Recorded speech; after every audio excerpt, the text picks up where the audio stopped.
Good afternoon, ladies and gentlemen. I'm Dave Deptula, Dean of the Mitchell Institute for Aerospace Studies, and welcome to Aerospace Nation. Now, today, we find ourselves in a very complex security environment. I think all of you know, just 2 days ago, Air Force B-2 bombers landed after bombing Iran on a 37-hour mission. Our biggest airfield in the Mideast came under Iranian ballistic missile attack just yesterday. Both China and Russia are challenging our interests around the globe. And we can't forget North Korea's nuclear missile ambitions. Sophisticated cruise, hypersonic, and ballistic missiles puts our homeland at risk like never before. So the demand signal for Guardians and Airmen is at a fever pitch. Yet at the same time, the Air Force is in a crisis. It's the oldest, the smallest, and the least ready it's ever been, and it's programmed to get even smaller with no end in sight. The Space Force is being asked to take on more mission, but it's too small and under-resourced to actually accomplish those missions. Now, solving these challenges is going to require congressional intervention, budgetary investment, and prudent policy guidance. So I'm really excited today to welcome Congressman Bacon from Nebraska's 2nd Congressional District to hear his perspectives. Not only is Congressman Bacon a longtime member of the House Armed Services Committee, he spent a career in the Air Force first. He retired as a brigadier general with command experience in the ISR and EW mission areas. So thanks so much, Mr. Congressman, for being here today. We really appreciate it. And what I'd like to do is kick this off by handing it over to you for some of your opening remarks. Well, thank you. It's a real privilege to be here with you, General Deptula. I was a brand new captain in 1991 when you were doing great things in Desert Storm and Desert Shield before that. So I'm a longtime member of Air Force Association as well. I came in 1985, and the 2 requirements were you had to be an Old Club member and belong to the AFA. Those are the good old days. They're still good. Those are good tenets to live by. Yeah. So I did 30 years in the Air Force. Commanded Ramstein and Offutt. I really enjoyed the electronic warfare ISR missions. I really enjoyed people the best. And that was what I enjoyed most about the Air Force is who we served with. Then when I retired in 2014, I wanted to get involved in local politics. And so I thought, what's the best way to do it? Well, I'll campaign for the congressman from Omaha, who I knew, 16-year incumbent, and I just assumed he would be there for another 16 years. And so I campaigned with him. I got to meet a lot of people in Omaha. But as fate would have it, or as God would have it, he lost. And I quickly got recruited to maybe be the nominee and take the seat back, which is what happened. And I feel so blessed to be on the Armed Services Committee and also the Ag Committee. But the Armed Services Committee is it's like my playground. I enjoy talking about Strat Forces. I'm on the Strat Forces Committee. I'm the chairman of the Cyber Subcommittee right now, which we got a lot going on with cyber, especially with Drill Hawks. Unfortunate and wrong firing that happened there, but we can maybe come back to that. The key issues as I see it, there's a lot of talk from the White House, and not just this White House, the previous White House, and in DOD, not just this Chief of Staff of the Air Force, but the previous. I mean, we're building a military to counter China. That's what's being said. The reality is we're not. At a 2.9% spending of our economy going towards defense, which is the lowest going back to 1940. It is not enough, 2.9%, to pay to replace our triad with our nuclear triad. It's not enough for 6th-generation fighters. It's not enough to produce attack submarines and also take care of our people. And so what we're seeing is the military satisficing, if you will, trying to make compromises, but we're really doing nothing that good at 2.9%. We're stretching ourselves thin, and we see it in the Air Force, as you mentioned. We are the oldest, the smallest, least ready Air Force we've ever had. And I think it really comes down to the funding levels. And then if you take that share of the budget, the Air Force pie of that is too small. We're going to be critical in a China fight. We're going to be that service that can bring the fight to China. And we're not funded to do that right now. So I think we got to have a discussion about the share of the Air Force budget. We got to get our defense spending back up to 4% as well. So I see those as the key challenges facing the Armed Services Committee, but also our military. Well, thanks very much for those introductory remarks. And so let's jump into some of the topics. And I'll be sure that leave plenty of time for the audience Q&A too. But one of the last things you said is stirring my first question for you. So you mentioned 4%, but the president is now, over in a NATO meeting, he's asking all the NATO members to come up with 5%. Why 5 for them, but only 4 for us? I would support 5. I just think the political reality is it would be a high hurdle to get us to 4, and I want to at least get us to 4 from 2.9%. Now that said, the president said, and I don't agree with this, by the way, I expect all of you to go to 5% NATO countries, but we don't have to. I'm not sure if I don't really understand that kind of communication myself. But right now we're at 2.9%, and it's inadequate, and we're going to do $150 billion plus up through reconciliation, which is about 4% of the GDP. But here's my concern. The White House has not signaled they want to sustain. Yeah, I was going to say that's a one-time shot. And a one-time shot is not good. Right. I mean, it's better than a no-time shot. I'll take a one-time shot versus 0. Right. But we need to build a sustained budget at 4% or greater. Well said. Well, before we go on, obviously what's on everyone's minds is what's going on in the Middle East. You were over in the region recently. We just chatted about that walking in here. So what are your takeaways on the current Israeli air campaign and our recent U.S. involvement? It's really an air-centric campaign, I would say, along with Mossad on the ground. Our country does very well at technical intelligence with their satellites, great signals intelligence, great cyber intelligence, but the Israelis have just great boots on the ground intelligence. It's phenomenal. But you put that together with air power, they were able to take out all the top tiered leaders in Iran, the Quds Force, the IRGC, all the top military leaders from all their services. And then they've killed some of the replacements already. So the level of intelligence and then the level of execution with the Air Force is phenomenal. And this is an air-centric fight. I think from an Air Force perspective, shows what we can do when the scenario is right, that we can be that dominant force, not necessarily the sole force, but the dominant force.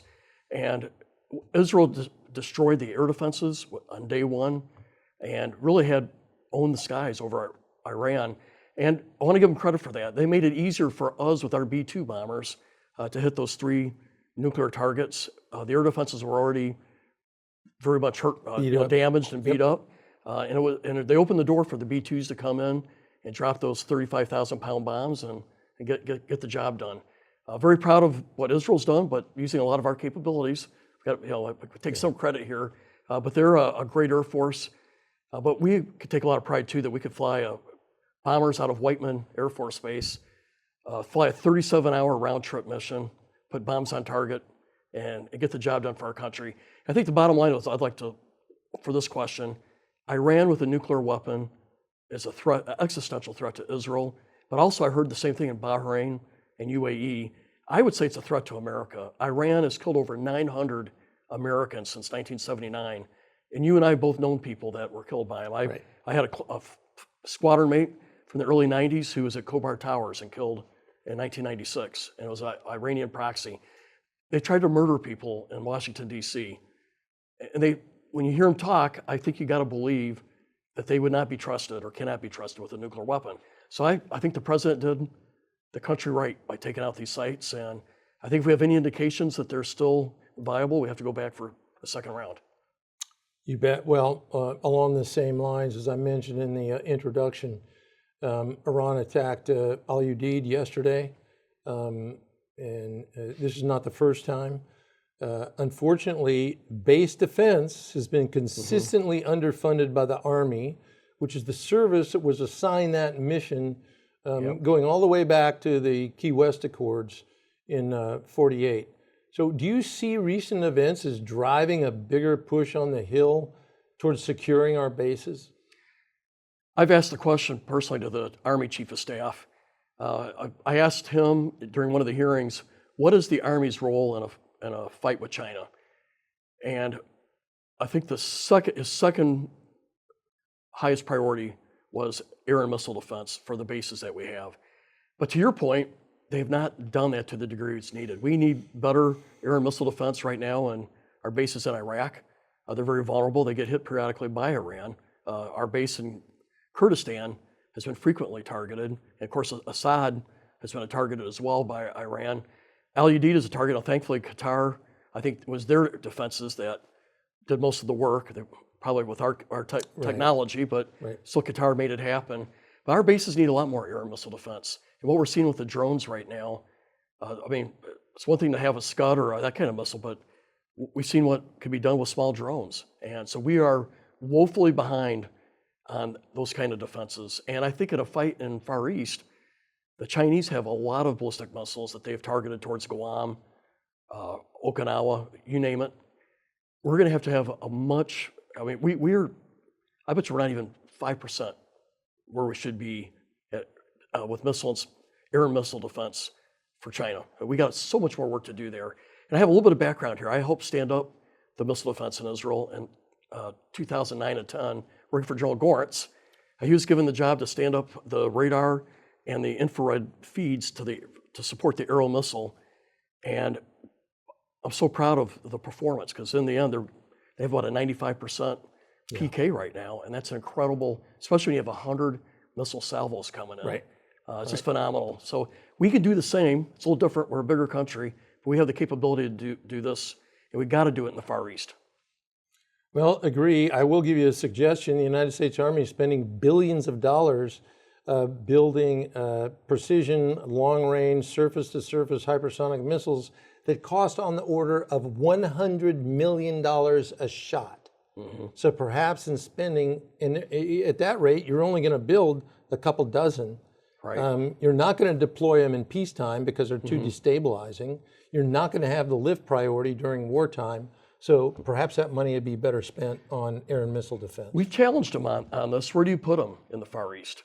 Depending on the range, but you have to have permission from, say, Philippines or Australia, and you can't just fly them in. You have to have those. No, they're too heavy. You got to have those forces there in place already. So there's a lot of questions on that. Whereas a B-2 or a B-21 could carry a lot of these kind of weapons, and also our Navy ships will have a lot of the same long-range precision fires out there.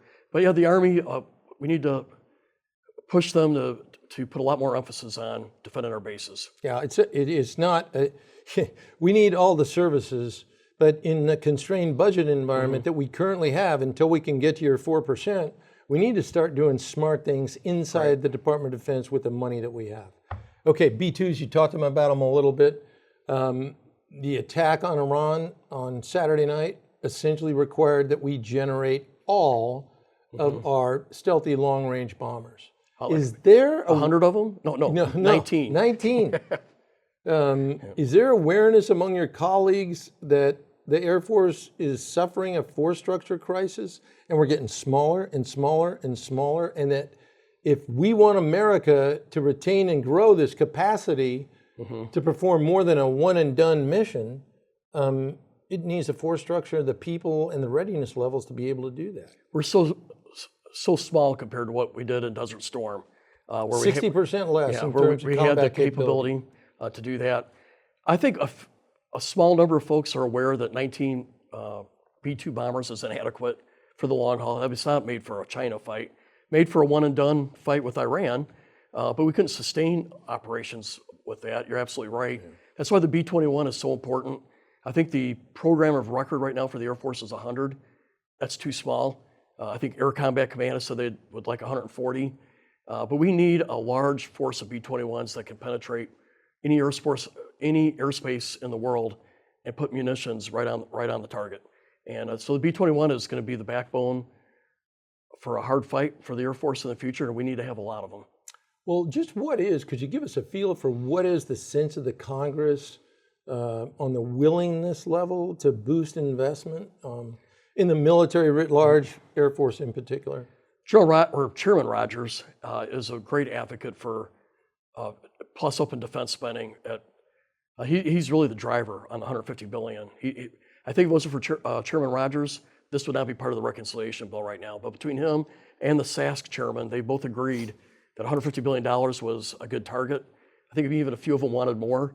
But for a one-time shot, it's good, but we got to sustain that funding. That's the most important thing, that we got to push the White House and the Senate. This has got to be something we continue with, plus inflation. and so that we can get healthy again. My sense of most of Congress, they're not focused on defense. In fact, we have a weird, I would say, evolution going on with our parties right now. We have maybe half the Republicans are very focused on defense. You have another half who's sort of taken on a 1930s or isolationist thing, and they're always saying, well, we've had 2 long wars, we don't want more long wars, but they I think misanalyzed the lessons of Iraq and Afghanistan of no war. Now, we didn't need to be doing nation building for maybe 20 years, but Right. there's a lot more, I think, nuance to what we can learn from Iraq and Afghanistan than what a lot of our critics on our own party are saying. But then on the Democrat side too, you have the much more progressive wing. So it's just, we have a jumbling of our party philosophies right now. But I would say the group in the Armed Services Committee are clearly aware that the Air Force is too small, too old, and not able to get the job done. But the focus of Congress as a whole right now is too partisan. I mean, I think that's how we got the CRs. We all know CRs, or continuing resolutions, are dumb. But to do a budget, an appropriations bill, you got to get 60 votes in the Senate, and there's judgment being made by the majority, which is my side right now. To get 60 votes, you got to compromise, and some people are just unwilling to do that. But that's the way our system of government works. You have to find consensus, and I think we've lost our way on the ability to sit down with our Democrat counterparts and maximize what we can do together. Right. And that's the crux of the problem right now. Both parties are unwilling to really find common ground. Well, like Winston Churchill said, democracy is the worst form of government except for all the others. Right. Little bit of a follow-up. Mm-hmm. So what advice would you give to the Department of the Air Force to increase its impact in Congress? One of the things I noticed, and this isn't going after General, our current Chief of Staff, who I went to school with at Air Command Staff College and at National War College, so I'm a fan. But what I've found generally with the Air Force, they don't have a simple message. When I came in 2017, the Army said, and I can't remember the exact number, we have 55 combat brigades, only 2 can deploy. People get that. That's bad. And then we were looking at the readiness of the Navy's aviation, and it was abysmal. It was like less than 50%. But there's simple messages that work, that spur Congress to act. And I found that the Air Force message is always a little complicated.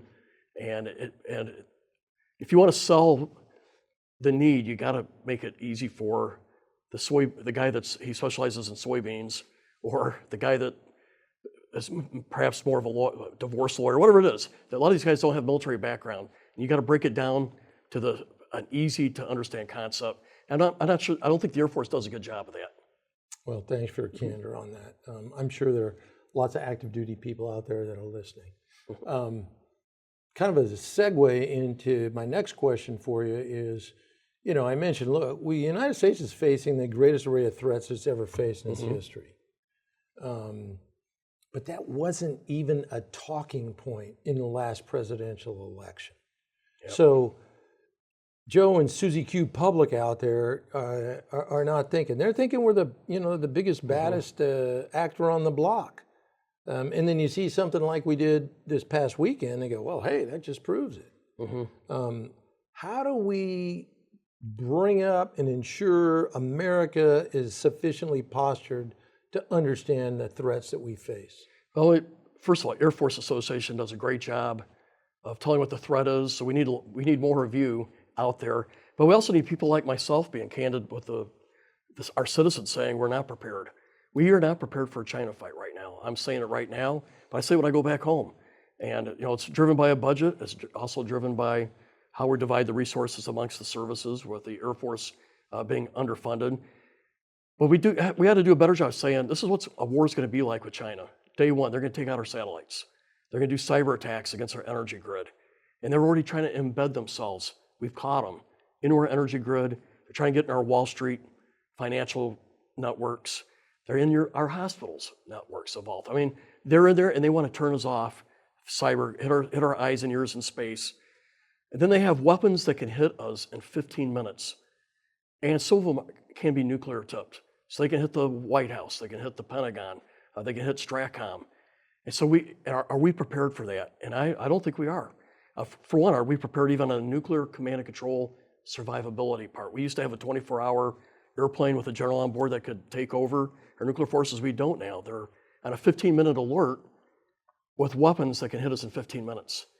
And so I think we're under-postured, obviously under-resourced right now, and we need to have that try. But I think it does start at the top. And I don't think in the most recent administrations, including the current one, there's no, I guess, acknowledgement that we are behind. And the person at the top has to make that case. Ronald Reagan did when you were a company grade officer and I was just coming in. And that's why we increased defense spending significantly. And we need a president that acknowledges, hey, this is the threat, we're not there yet, and this is what we got to do to get there. And we haven't had that. All right, well. But AFA's doing their part. Well, we'll keep, we'll keep spreading the message, and appreciate you doing the same. Now, you're an electromagnetic spectrum operations expert. EMSO, the acronym piece of what I just said before, are one of the most consequential parts of modern warfare. You alluded to that fact. So what are your thoughts on where that mission area is going today? Well, we need to talk like we do air power, sea power, the ground, cyber. So all of our other domains use the electronic magnetic spectrum to do their job, whether it's in space with GPS, air using the navigation systems, or getting data from other airplanes. It's all looked at the radars. Everything's electronic magnetic spectrum, and we got to control it. Just like air, we want to control the air and deny it to the bad guys. So we got to have that same mindset for the spectrum. And so that means you need attack capabilities, but we got to also have the defensive measures. And it's just like any other, I always thought of it as its own domain, though I lost that argument when I was in the Pentagon, but it acts like its own domain, and everybody else uses it to get their job done. So it's very important. I'll just give you a line, okay? There are people out there advocating for cyber as a domain. Cyber is a segment of the electromagnetic spectrum, which is the domain. Now it's, the electronic magnetic spectrum feeds into cyber. You can use cyber to degrade the electronic, sounds bad. You can go both ways on that, right? And so first of all, we just got to be able to talk about it clearly. If you got to control it like you do the air domain or space domain, sea domain. And when I was a brand new electronic warfare officer, we dominated. And we dominated in Desert Storm. We had the EF-111s, F-4Gs, we had all the jamming equipment going on. And what I've learned, just because I like military history, when a country feels dominant, they walk away from EW because they don't need it. If you're very dominant, EW is it's an unnecessary expense. But if you think you're going to be in a very tough fight, electronic warfare is critical to saving lives, getting planes over the target and back. And so we walked away from it in the 90s, and we put very little emphasis. We used to have a 2-star in charge. We had our own base at Mayfair Air Force Base that did all this electronic warfare stuff. And so I think we atrophied in this area.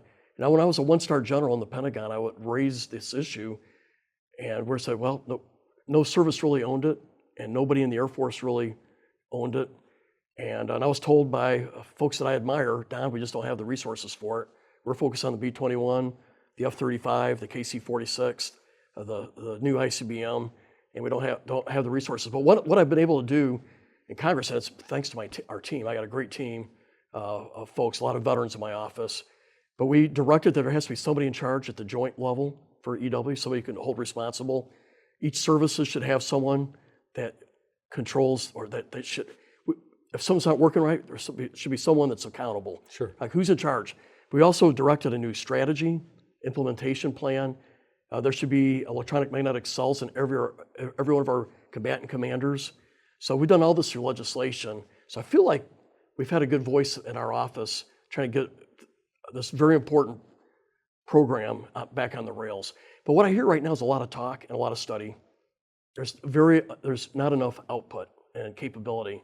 We're seeing with the EA-37s, we're gonna, I think, get us to 12 aircraft. Yeah. But Air Combat Command says we need 22.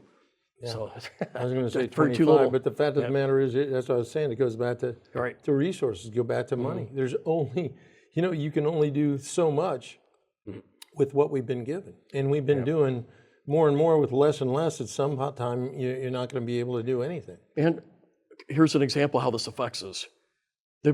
All the servicemen taking money out of their dorms and barracks to pay for weapons because there's not enough money to pay for weapons. Now our dorms and barracks have a failing grade. And it's not fair to our 18-year-olds to be in dorms and barracks that have mold, rodents, pictures of sewage problems, and the GAO says we get enough here. And it all comes back to we are under-resourced. And we let it go for about 10 years. Keep up the good fight. Now, let's shift to our total force brethren. The Air National Guard and the Air Force Reserve are essential parts of our total force.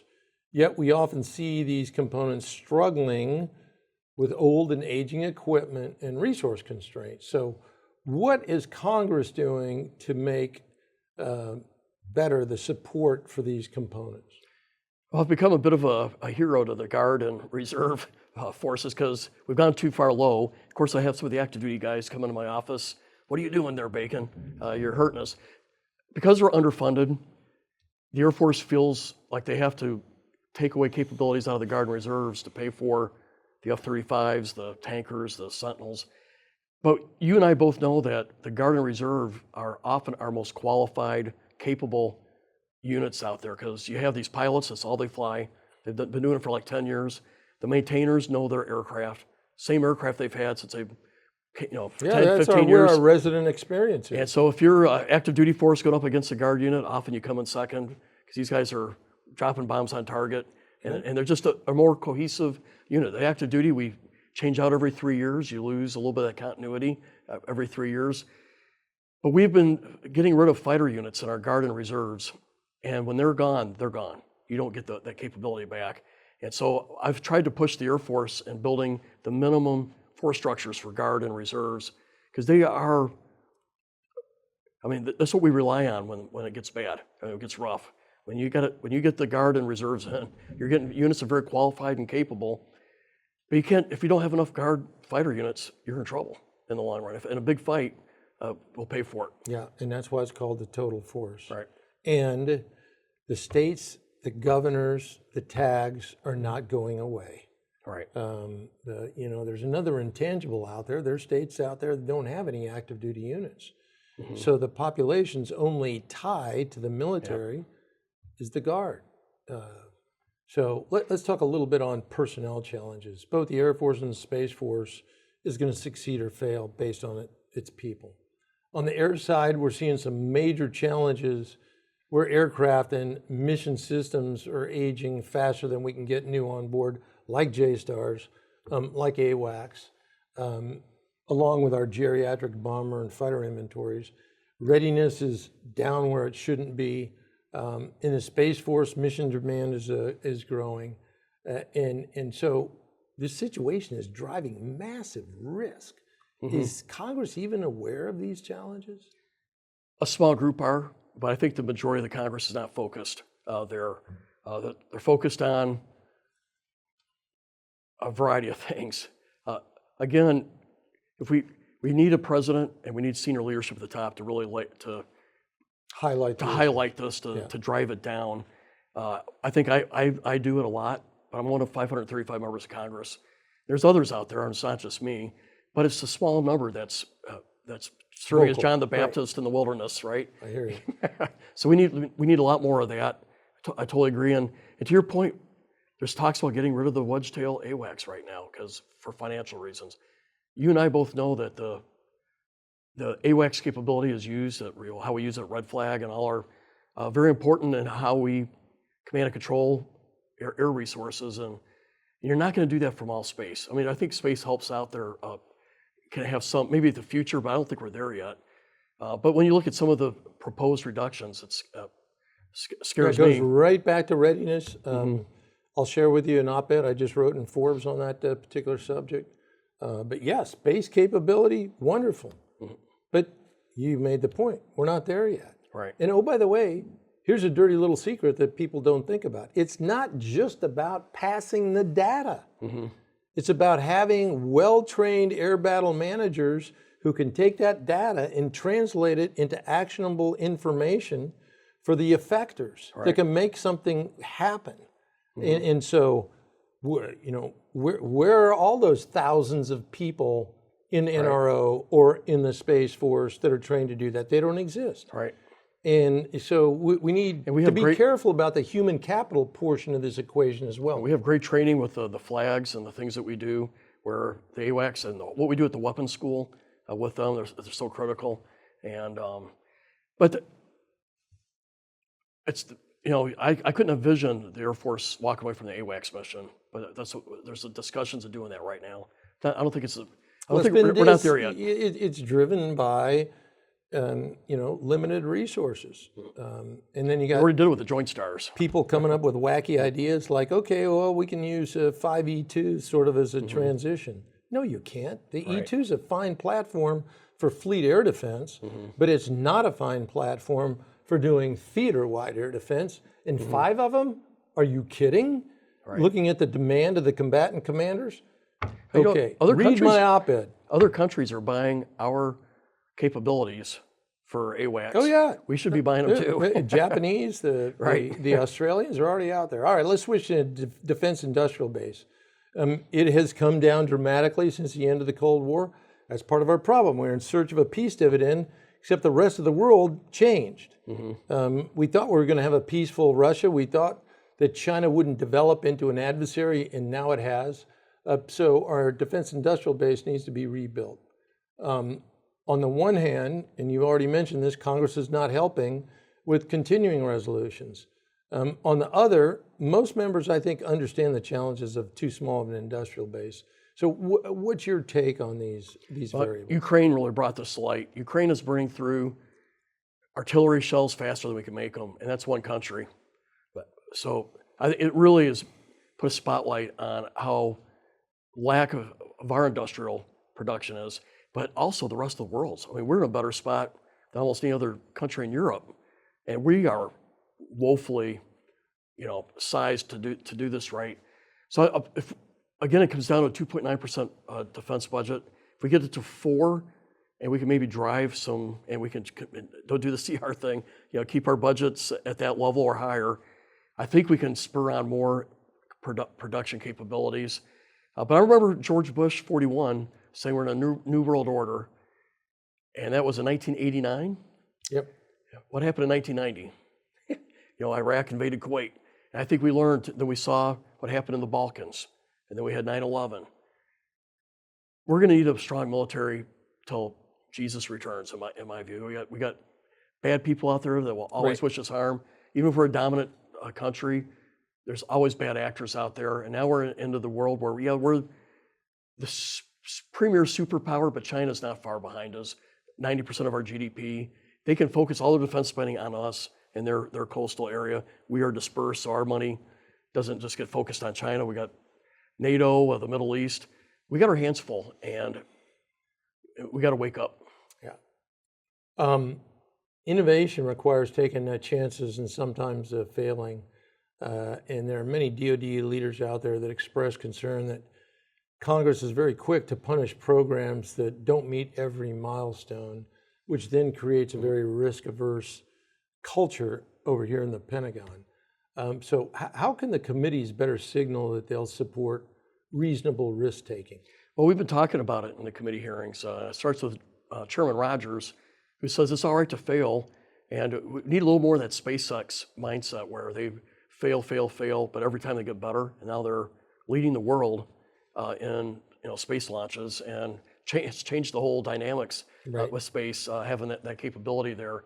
So I think we need more of that mindset too, and we need more things like DIU and other organizations out there that help fuel and fund commercial technologies out there. We need to reward successes in that area too. I feel like the Pentagon has a hard time breaking out of that mode of using the same people for software, but yet you go to Silicon Valley, they've already got it. And so we got to be able to reward people to make those decisions. And if we could start promoting more people in the Pentagon doing that kind of thing, we'll get more of it. But we have to take risk. I think space has always been a little more challenging in that area, but just at large, the culture has to change. Okay, it's a great segue. Let's jump into space a little bit. It's our newest military service, and it continues to evolve. I think you'd agree that Joe Saltzman's doing a great job with what he has, but what he's being asked of the Space Force keeps on growing. Mm-hmm. So how do you evaluate the Space Force 5 years on, and what are some of the adjustments that you believe are necessary? Well, if we're going to do the Golden Dome, and I believe we are, and a lot of people want to look at Israel and say that's what we need here. It's a different geometry. We're a big country. You got threats coming over the north. You could have subs off our east coast, west coast, and you got hypersonics. So what air defense we need and missile defense is going to look quite a bit different than what Israel's looks at. But they set the standard of we could see what can happen when we have the right stuff there. But the Space Force is going to probably the first thing we're going to have to do is we're going to have to invest in sensors that can track hypersonics. We can't do that right now. Regardless of what mode Yes. we're looking at in terms of an intercept, you need the sensor. The Space Force is going to grow because first, to do space and missile defense, you got to have the sensors to track the targets, and we don't have them right now. So I feel like that's going to be job number one, funding the right satellites and other related type things that can track launches out of China and Russia and wherever. And then you're going to have the layered on capabilities of command and control and the ability to have interceptors to do that. So I only envision the Space Force being bigger. They're going to be the Golden Dome. They're going to own that up front, and that's going to be manpower intensive, and so they'll be getting bigger. You mentioned continuing resolutions, that they become routine, which creates enormous inefficiencies, not just for the Department of Defense, but the entire government.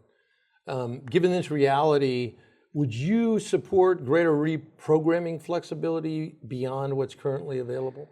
I personally do. We need to have the Air Force be able to turn programs off, start new programs. Obviously, there's a risk, like we saw just this past 3 or 4 months, where we added roughly $1 billion in the dorms and barracks, and it appears the Secretary of Defense moved that money out for the border, which goes exactly opposite what we intended. So there's got to be some guardrails on there, I believe. But first of all, CRs are bad, and it's a reflection of dysfunctional governance that we have this. I literally, as I already alluded to earlier in our discussion, we know we need a new budget, but what I literally heard senior leaders saying, but if we do a budget, we got to compromise. So let's do a CR.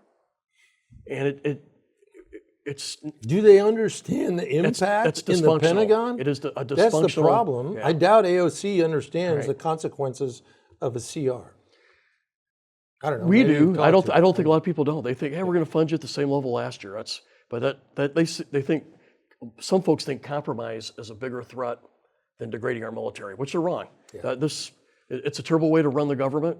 And I've only voted for CRs at times, not always, because the alternative was a shutdown, and that's not a good alternative. Right. All right. Last question before we go open it up to the audience. There's absolutely no question that we need to grow more congressional air and space power advocates, and we need more folks like you over there. So you live in this world every day. What should we be doing better to foster the next generation of congressional boosters of air and space power? So I had some Air Force veterans who are lobbyists, advocates of their firms. And they said, Don, you're the foremost air advocate in the House. And I go, I did not see myself that way. That's news to me. But then I got to thinking about it. We need that. We need more of that, not just me. I mean, we see a lot of the Navy guys are very strong advocates in Congress. The SEALs, we got 5 SEALs, I think, in Congress right now. So we need more air advocacy. And if I'm the guy that I'm not doing a good enough job, I need to do more. We need more like me. I do think one of the things we need to do is recognize or identify all the Air Force veterans in the House and Senate. And the Air Force and the AFA should probably do a better job reaching out and build that relationship and trying to leverage that experience, whether it's a senator or a congressman. And some of these guys aren't on the Armed Services Committee, but they could be on Appropriations Committee, or they could be in other areas that are still affect what we need to have done. So I think job number one, identify all our veterans. There's one, Troy Downing. He's a new Air Force veteran. He was an intelligence officer, and he created Yahoo. This guy's smart. Yeah.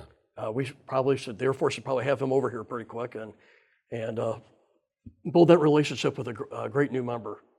Well, that's very good. Matter of fact, yesterday, I had my folks build me a list of just who those veterans are. So we know who they are, and we'll be coming to you to give you materials to make the case. All right, well, thanks very much for that. I think what we're going to do now is we're going to open the session to questions from the audience. You all know the drill by now. So when I call on you, please unmute your mic, state your name and affiliation before asking your question. Of course, as some of you already have, you can submit questions to the Q&A function, and I think that's what we're going to do right now. We'll hop right in with a question from Mark Pomalu. Congressman Bacon, in the past, when talking about rebuilding EW prowess, you've noted you want to see people in charge. How pleased are you with the service's process in rebuilding EW materiel tactics and getting the right leadership in place? Mark's a defense reporter from Defense Scoop. I think we made some progress. We need a lot more. So we do have folks that we can hold accountable or bring into our hearings from the DoD, the Joint Staff. We have a new electronic warfare organization at STRATCOM, and it has a 2-star general that's in charge of that. So I feel like we've made a lot of strides in giving people responsibility and knowing who exactly we hold accountable. When I first came in 2017, I go to a service, I go, who's in charge of EW? Say for the Army or Navy or the Air Force. They would say it's the Vice Chief of Staff. You're like, well, he's in charge or she of a lot of things, right? We needed somebody at the 1 or 2-star level to have that accountability. When I came in, we had 6 EA-37s. We're now, I think, slotted for 12. If this current budget goes through, we're going to get 2 more. That will take us to 12. We got a new Electromagnetic warfare wing in Florida, so that's a plus. So we've made some progress this year. Here's my concern: there's a lot of studies and there's a lot of paper, but paper doesn't jam and paper doesn't hit missiles like what the harms do. We need to have more capability output, and I'm just not seeing enough of it right now. Okay, thank you for that. Here's one from retired Lieutenant General Glenn Spears. He was my boss. Well, maybe that's why he's going to ask you the question. Is the Air Force's EA-37 Compass Call program of record acquisition of 10 aircraft sufficient to meet global requirements for electronic attack? If not, what do you recommend the Congress, administration, and Department of the Air Force do to alter the plan? Well, Gerald Spears, as if I wrote that question, but by the way, Gerald Spears is a great boss. He was my numbered Air Force commander when I was the commander at Offutt Air Force Base, and so proud of that. Right now, we do have 10 aircraft either on the ramp or they're in production. But I think in the current budget that we're working on right now, I'm hopeful to have 2 more in there, which will take us to 12. But we know Air Combat Command says in a fight with China, we need at least 22. So that would be my goal in Congress, is to get us on that pathway to have a full fielding of 22 or approximate number of EA-37s. And these aircraft are so much more capable than the EC-130 Compass Call, which was what I flew. They fly higher. They can do more than just what we assume is jamming. They also work in the cyber realm as well. So these aircraft will be critical in a fight with China, and we should try to field the number that Air Combat Command thinks we need. Okay. Senator Wicker and Chairman Rogers have been pushing for acquisition reform.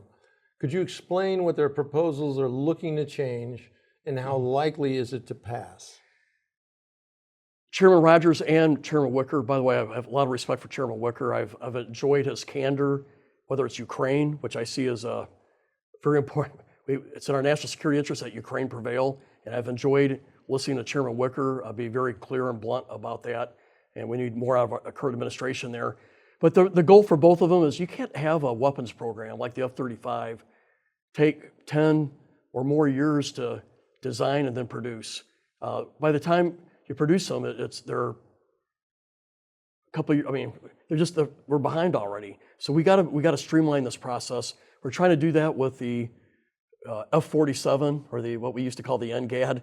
We're trying to really speed up that production and development.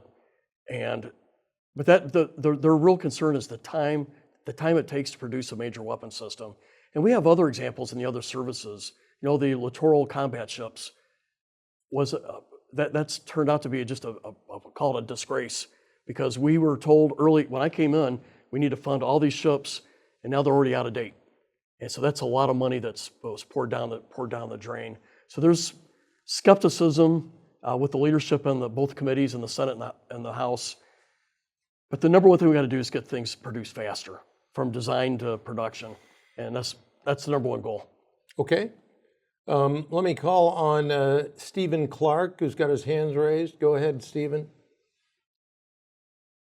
Hey, can you guys hear me? Yes. Hey, Congressman. Stephen Clark, space reporter for Ars Technica. Thanks for doing this. You had some interesting comments on hypersonic missiles earlier in your talk, and just the expense of them that can only be used once, and compared that with the capability of the bomber fleet. A lot of our adversaries are developing hypersonic missiles. Just want to get your thoughts on, should DoD be pouring as much money as it is into this at the potential expense of long-range bombers or other effectors, or should they be spending more on hypersonic missiles? Just want to get your thoughts on that. Well, I think the cost of the hypersonic weapons we're producing right now are too high. We're going to have to find some better alternatives. But I envision having hypersonic weapons on our bombers. That's what our adversaries are doing. That's what Russia's doing in Ukraine right now, is launching hypersonics into Ukraine, using their Tu-95 bombers. That's why Ukraine went after the bombers with the drones, because their cities are being bombed using those bombers. But we need an array of weapons. I foresee the Air Force having hypersonics in the future and being used as part of our bomber munitions. It just makes sense. But also I foresee the Navy, and I'm not opposed to the Army having some of this capability. However, we got to realize, where are you going to field them in a Far East fight? Are you going to have permission in Australia to do it, or Philippines, and you don't need that necessarily with the Air Force or the Navy to have that fielding capability there, unlike the Army. But one thing we know we need from the Army is air defenses and missile defenses at all our bases, and that should be a high priority there. Right, and the issue is we've got limited resources. Right. So we've got to use them in an optimal fashion, which goes back to your point that you made with respect to threat awareness at the president's level. Secretary of Defense needs to induce some discipline inside the Department of Defense. It's not time to let 1,000 flowers bloom. We're out of Schlitz there, Mr. Secretary, so, make some priority decisions. That was not my favorite beer when I was growing up. Hey, beer's beer. Albert Lee, your nickel. Hi, Representative. I'm Albert Lee with Korea Pro. So I have a question, as there still does not appear to be a detailed presidential budget request for DoD as far as I can tell. And there's now been a congressional budget proposal for DoD as well. Is this reflective of some sort of planning issue with the DoD, despite the continually worsening threat situation? No, it's a failure right now with the Pentagon and with the president for not getting a budget out sooner. Because they're not put out a budget, we are having to delay our markups in the Senate and the House, and it's delaying our appropriations process. So we're having to guess with how to handle appropriations when you don't get a budget from the president on this. But what it looks like we're doing is we're going to take the reconciliation bill of $150 billion plus up and then add it to the normal budget process for this coming year and merge those two together. Two bills, one budget, in a sense. My concern is the follow-on year, because we're getting indications that the future budgets are going to be along the lines of the current budget. Well, that's not what the country needs. The country needs a 4% GDP of our economy kind of budget. And so what we're doing this year with the $150 billion plus up should be the new norm for the years to come. and hopefully higher. I think as General Deptula said, 5% is within the norm of what we used to do during the Cold War and even really during the wars in Iraq and Afghanistan. Our defense spending was in that 5% realm often. Under President Reagan, it was 6%. And so 4% is very doable, and I think we could do better. But the budget is late, and it's causing a major impact in both the House and Senate right now. And it's going to put us late to get the budget done in September, and which will force us into a CR mode again, and it's not right. Here's one from Rachel Cohen, reporter here at Air and Space Forces magazine. Can you preview some air and space provisions that you expect to become part of the 2026 NDAA? Well, one of the things I'm focused on right now is nuclear command and control and survivability. I don't know if it's going to be part of this NDAA, but we're going to maybe the next one after that. I want to have an assured deterrence with our triad. It's what we need is the ability to convince China and Russia, no matter what they do, even with a 15-minute hypersonic weapon hitting STRATCOM, that we have the ability to command and control our forces, whether it's our ICBMs, our B-21s, or our nuclear submarines. And that's really one of my top priorities right now, is to ensure that we have this deterrence. And 2 or 3 years ago, I didn't have a lot of buy-in from the senior leadership in the Pentagon, but I'm starting to hear now from various four-star generals that I have a connection now. And so it's going to cost money. That's the problem. We used to have the Looking Glass mission. The Navy is now, for those who aren't familiar, that's the 24/7 mission we used to have with the general on board. The Navy took it over, but it's on a 15-minute alert. Eventually, the Navy is going to walk away from that mission, but there's still a need for that capability, and it's all about nuclear deterrence. So that's been my top priority right now, is just to have an acceptance that this is a need. Okay, here's one from Mr. Doug Barker. There's a lot of talk about reorganization in the Air Force. You've lived through those periods in your career. What are your thoughts on this vector? Do you see value, or is the reorganization a means to try and make up for a lack of resources? I'm very skeptical of reorganizations and new uniforms. We often see new commanders come in, and it sort of like makes a statement that there's a new boss in charge. But I have not often seen it have an effect on capability. And I think one of the reorganization things we could look at is our COCOMs organized correctly?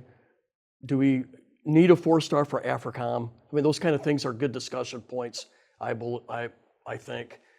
But in the end, I think some of these discussions are done to skirt around the fact that we got to raise defense spending. Because in the end, no matter what we do, if we don't increase defense spending to 4% or higher spending, we're not going to be able to build a force that can counter China, and we're not going to have the force that can take care of our men and women in uniform like they need to have. So 2 years ago, I went to the future chairman. I go, Mike, what do you think about the fact that we have military people on SNAP and having to go to food banks in Washington, D.C., Virginia Beach, San Diego? And he came back and says, you know what, that's going to be my number one priority. We got to stop that. But the fact is, we were underpaying people in our big metropolitan areas with a high cost of living, and they were having to rely on SNAP and food banks. It's not right. Our military deserve better. To do nuclear deterrence, 6th-generation fighters, and take care of our troops, the budget is inadequate. Okay. Here's one from Ted Yorkshire. The Congress keeps putting in funding for shipyards and naval industrial base. It's done comparatively little, if any, to directly support the aerospace industrial base. Why do you think there's this discrepancy? Well, I will acknowledge there's a discrepancy. I'm not sure how we got there. But when we can only produce one attack submarine a year, and that's what's going on right now, it's inadequate. We need to produce 2.5 attack submarines, and that's really a very important weapon system in a fight with China, is the attack submarines. So I think it's just so obvious. Our ship production right now, I believe, is 1% of what China can do. How could that be? How could we be at 1% of what China could produce? It's really flabbergasting. We're the arsenal of democracy in World War II, and now our output is so much smaller. That said, we got to have the same mindset towards our aerospace industry. I totally agree, and I think it has not received the coverage that our shipbuilding has, but it should. Well, let me just offer that there are partners and allies out there, particularly our friends, South Koreans and the Japanese, that can build ships a lot quicker and a lot cheaper than the United States of America.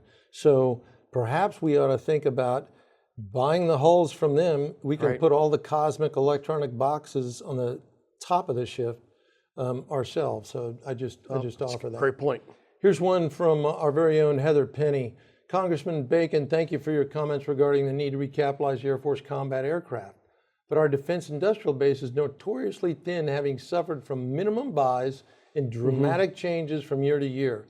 What might Congress's appetite be for multi-year procurements to ensure stability and ramp rate for these crucial programs to replace aged legacy aircraft at a 1-to-1 rate? It's very hard to change a culture. We're used to having one-year budgets, but we need a multi-year budget. And I think most members of the Armed Services Committee agree to that. I think our defense appropriations leaders would also acknowledge it, but we've never done it. And it's hard to change a culture. I'll give you, this is a little off topic, but it sort of underscores the point. We have 20% of the Air Force budget is considered pass-through money. It doesn't go to the Air Force. It goes to intel agencies that have nothing to do with the Air Force. And so I was trying to get the 20% taken out and go right through DOD, the Secretary of Defense's office, and then it can get dispersed to the intel agencies. And I was told it was too hard. We don't know how to do that. I know how to do it. Very easy. You have the comptroller take the $45 billion, that line, and shift it on page 2 of the DOD budget presentation to defense-wide spending. That's all you have to do, Mr. Comptroller. You don't have to change anything else. Just get it out of the top line of the Air Force and have transparency in money in showing where your resources are going. And you can do that for all the other services too. The difference is, as you're well aware, it's over $45 billion today for the Air Force. The other services are down around $1 billion. It's 1 or 2% for them, 20% for us. Right. But they literally said it's too hard. We don't know how to do it. And that's just it's a baloney answer, but it is. That's where you need to get the president's attention and tell him do, and have the president direct them to do it. But it gets back to the point, changing culture and the way things have been done for 40, 50, 60 years. Right. And they don't want it's hard. defense-wide spending showing up as a line bigger than the United States Air Force. That's what they're really afraid of. And the Navy and the Army don't want it to happen either, because they don't want to shift from number 2 and number 3 to number 1 and number 2. Right. It would show that the Air Force is significantly lower funded than the other services. Well, Congressman, thanks a million. Thank you. It's a great way to finish up. And ladies and gentlemen, we've come to the end of this Aerospace Nation.